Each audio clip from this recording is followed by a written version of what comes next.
leaders, welcome to Lead at Any Level Live. Today is Monday, July 3rd.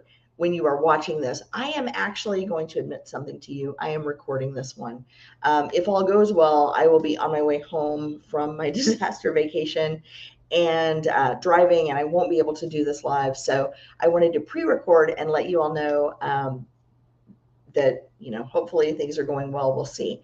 I will have an update once I know more about my husband's health, and I will let you all know as soon as I have good news to report. One of the things that I wanted to talk to you about today, and hopefully you can see this, is right here. Where am I? Nope. Oh, there. This side. Right here. If you are interested in joining me for my book launch celebration for surviving the labor crisis, you can join me. And let me pull that up. Oh, that's ugly looking. Let me pull that up. You can scan right there to register. Surviving the Labor Crisis, the urgent case for inclusive leadership. I have a jam-packed book launch event planned for us, and I'm very excited to share this book with you. You will get a digital copy as my gift to you for joining. But before I get to all of the things that I want to talk to you about today, let me introduce myself. Perhaps I should do that. My name is Amy C. Waninger, and I am the Inclusion Catalyst. I'm the founder and CEO of Lead at Any Level, and I'm excited to join you today to talk about some essential insights for inclusive leadership. Today, we are going to be talking about how companies, just like yours, can engage in what I call true patriotism. But before we get there, let me know in the chat, where are you where are you joining from? Where in the world are you?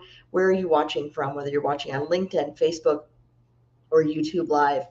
I am so excited to have you with me. Thank you for being here. Again, the QR code in the corner is so that you can join me on July 12th for the launch of my new book.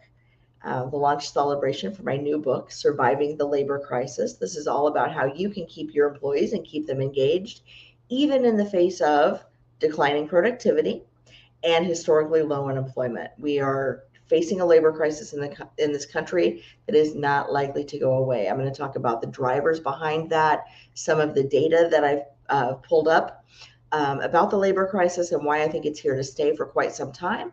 And then we will talk about, some of the things that you can do as a leader. I want to be clear, we're not going to talk about big macroeconomic policy changes. We're going to talk about things that you can do right now in your organization to try to stop the bleeding of talent leaving your organization, and why that's so critical right now in this point in history in this labor crisis. So I hope you'll join me for that on July 12th, 11:30 a.m. to 1 p.m. Eastern.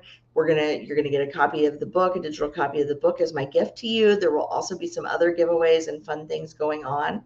So, and I don't know if I've mentioned this before on these videos, but you will be able to receive, those of you who are SHRM certified, you will be able to receive 1.5 PDCs or professional development credits for attending the full event. So be sure and register using the QR code that you see in the corner, and I will see you there. I'm excited about that. All right, I'm going to leave that up in case you need some more time to grab your phone. Let's talk a little bit about this week. So tomorrow is the 4th of July. That's Independence Day in the United States. And you're going to see a lot of celebrations going on in your communities. And one of the things that you might notice as you're out celebrating Independence Day, celebrating the 4th, is how much U.S. companies love to tout their patriotism. And they do this in a lot of very bold, branded ways. You may have seen this with Pride as well, with Pride celebrations in your area. But they'll sponsor local parades. They'll put their names on firework displays. Historical documentaries will be sponsored by organizations just like yours. And these things are all important, right? These very visible displays of patriotism, of national pride, are incredibly important. And companies must also play a role in standing up for the freedoms that they claim to support.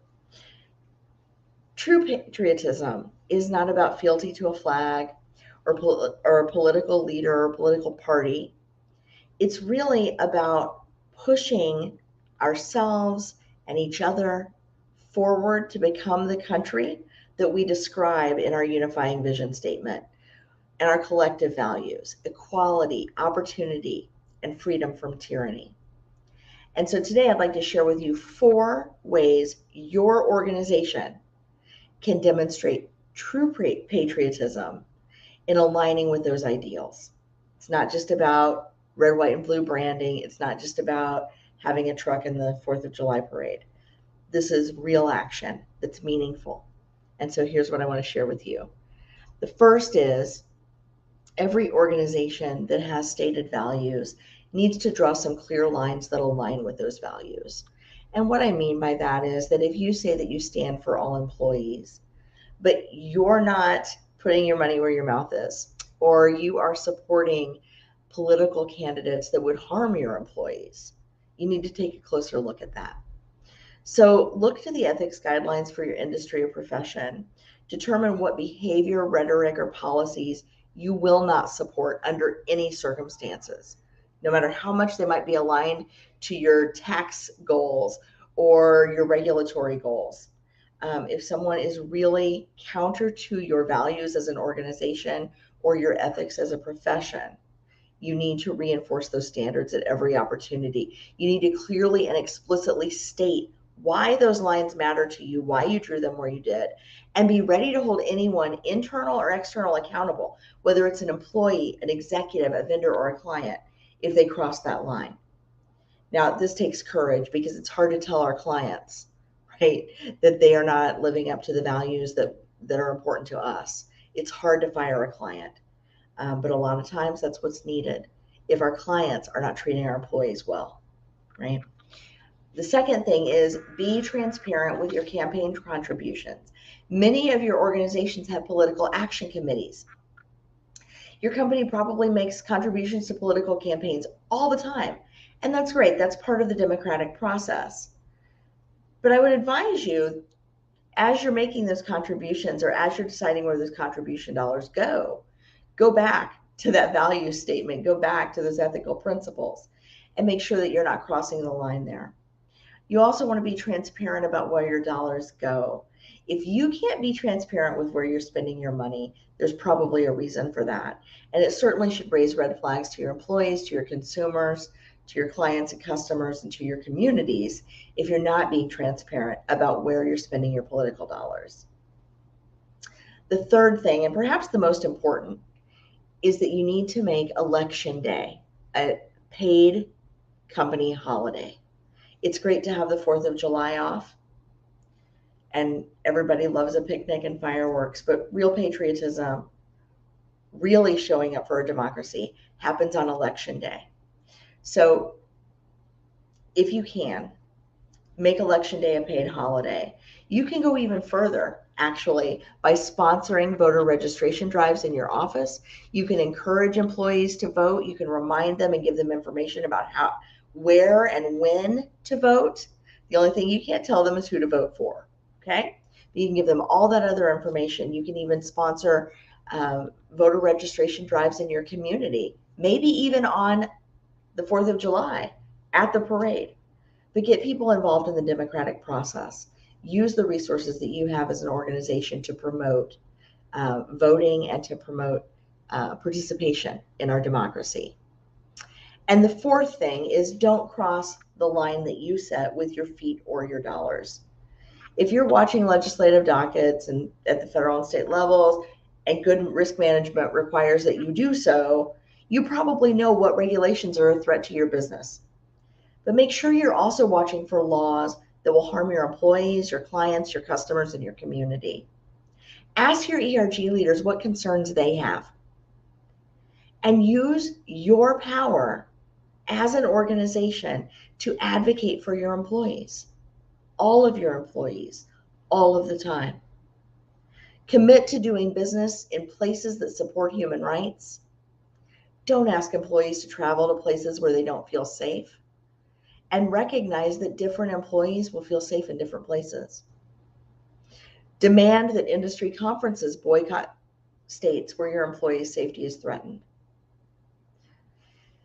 See, all of these lines and all of these ethics and all of these value statements don't mean much if we don't stand behind them.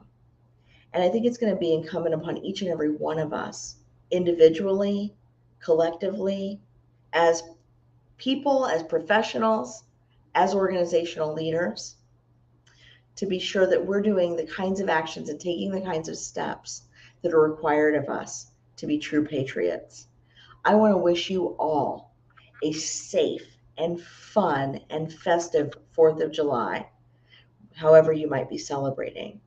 But I also want to challenge you to think a little bit bigger, to think a little bit more strategically about how you're showing up, how your organization is showing up, where the rubber meets the road in our democracy. Thank you all so much. Be sure to join me this week on Thursday at noon Eastern, right here on Facebook, LinkedIn, or YouTube, wherever you're viewing this video. Be sure to tune in for the Including You interview podcast.